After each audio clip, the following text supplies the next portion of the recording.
박창식입니다.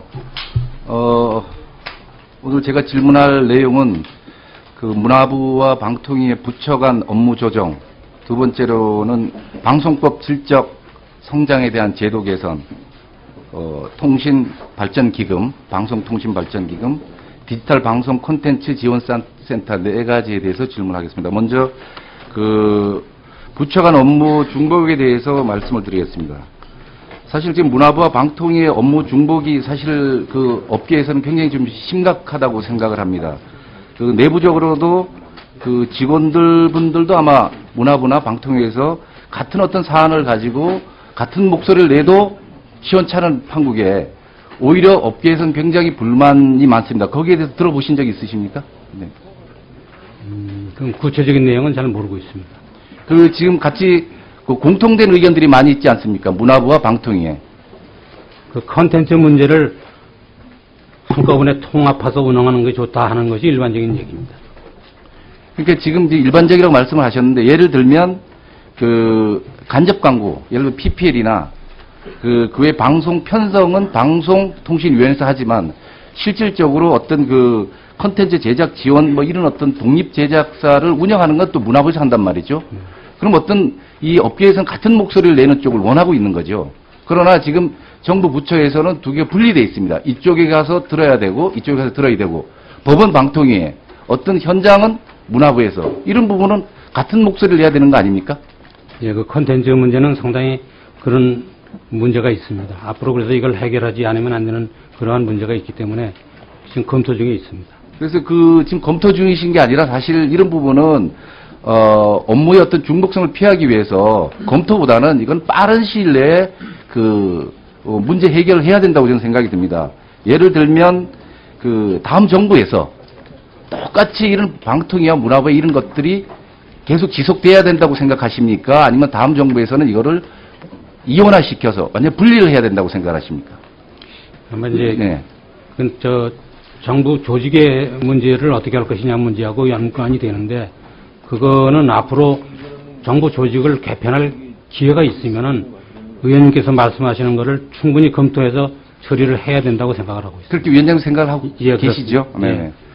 그 다음에 그 방송 광고 판매 대행에 대한 법률에 따라 그 지금 자산의 문제, 예를 들면 문화부에서는 남한강 연수원 프레스센터, 방통위에서는 광고공사 자산, 방송회관 남한강 연수원, 이 어떤 각각 부처 소관이라고 주장을 하고 있는 게 오래전부터 계속 지속되어 왔는데 이 부분에 대해서 고정 자산 어떤 처리 보관은 위원장님 어떻게 갖고 계십니까? 네, 작년에 이 의원회에서 법률을 제정해 주셨습니다. 미디어랩법을 만들어 주시면서 거기에 부칙에 그 소유권 문제는 별 문제가 없고 관리 운영에 관계되는 것을 시행 후 3개월 이내에 부처 간의 협의를 거쳐서 끝내라 하는 그런 지시적인 법률 문제가 있습니다. 그래서 지금 현재 그것 때문에 관계 부처가 협의를 해서 어떻게 운영할 것이냐 하는 것을 충분히 검토를 하고 있습니다. 곧 해결이 될 겁니다. 이제 이것도 사실 검토인데 너무 시간이 굉장히 오래 걸리는 것 같고 결국 이것도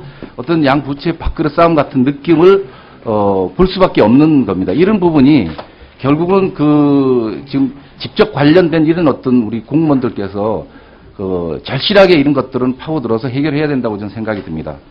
그래서 그 문제를 네네. 법적으로다가 해결해 주셨기 때문에 이제 관리 운영에 관계되는 만 남아 있습니다. 근데 그것만 해결하면 됩니다. 그러니까 관리 운영도 마찬가지예요. 관리 운영도 지금 다 그 양 부처가 있기 때문에 관리 운영은 새로 사람을 뽑기보다는 있는 인력을 가지고 얼마든지 활용할 수 있는 거기 때문에 분리만 확실히 하시면 되는데 그분 분리가 안 되니까 서로 계속 소위 말해서 밥그릇 싸움을 하고 있다고 이제 느끼는 거죠. 며칠 전에도 네.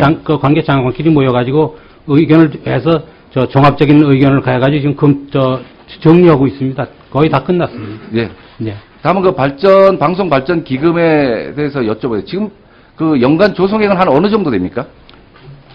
일단 조성액이 한 8천억 정도 내외로 본다고.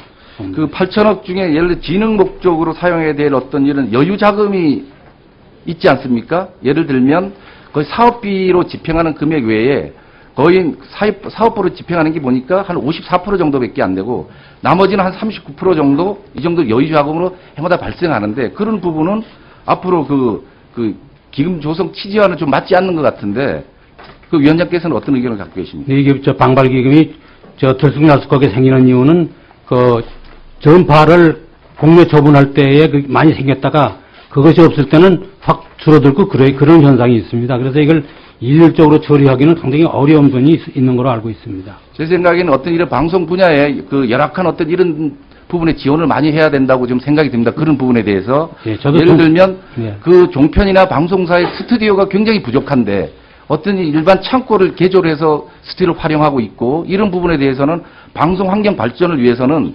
영구적으로 우리 어떤 그 테마가 있는 이런 어떤 세트형이 만들어지게 되면 관광 사업, 고용 창출 이런 것들이 같이 어우러진다고 보는데 그런 부분은 공동 방송 3사, 종편, 공동 어떤 세트장이 만들어지고 스튜디오가 만들어져야 된다고 생각하는데 위원장님 생각은 어떠신지? 그건 충분히 검토해가지고 의원님 의도대로 아마 진행이 될 거로 생각하고 지금 검토를 하고 있습니다. 예. 그게 언제쯤 될 것 같습니까? 이 검토가 이게 하다 보면 이게 뭐 한 몇 년씩 하니까 지금, 예. 그 센터가 이제 내년에 완공이 됩니다. 그러면 상당히 좋아질 겁니다. 센터는 저 일산센터 말씀하시는 예, 거죠? 그렇습니다. 일산센터에 대해서 간단히 말씀을 드리는데 현재 그 디지털 그 지원센터 방송 인프라 장비 그게 지금 공정이 어느 정도 돼 있습니까? 금년에 이제 그 장비는 거의 다 입찰이 돼서 됐는데 건물이 금년동에 완공이 안 될 것 같습니다. 그래서 아마 되는 것은 내년 이후에 완공이 될 것 같습니다. 지금 이제 방통위 문화부가 그나마 손발이 맞는 게 이거 하나라고 저는 생각이 듭니다. 이 그 어떤 그 공동으로 추진하는 사업인데 과연 이게 앞으로 공동 관리나 혹은 민간에 위탁할 생각이 있으신지. 지금 현재 그 문화부하고 협의를 하고 있기 때문에 완전히 된 다음에는 이제 원만히 해결될 거로 생각을 하고 있습니다. 하나는 그 이 삼성 SDS와 그다음에 SKT하고 특혜를 준 어떤 사실이 있다. 뭐 이런 얘기가 나오는데 거기에 대해서는 관심 바 있으신지. 그거 지금 뭐 특별한 사실은 없는 것 같습니다. 예. 네, 수고 많으셨습니다. 장병환 의원님 질의해 주십시오.